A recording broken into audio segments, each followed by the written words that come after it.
পথে পথে ধুলি হয়ে রয়ে যাব এই কামনায়, আর কিছু না।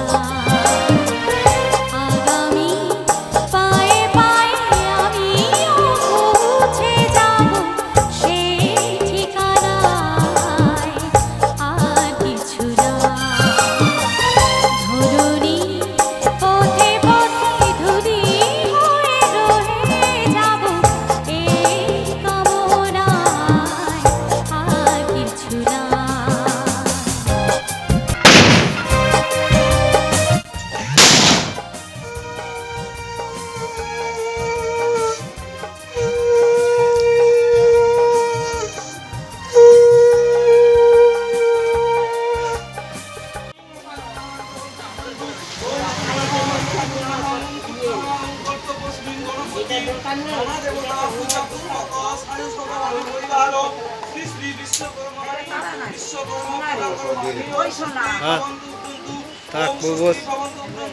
ওম স্বস্তি ওম স্বস্তি ওম স্বস্তি ওম স্বস্তি।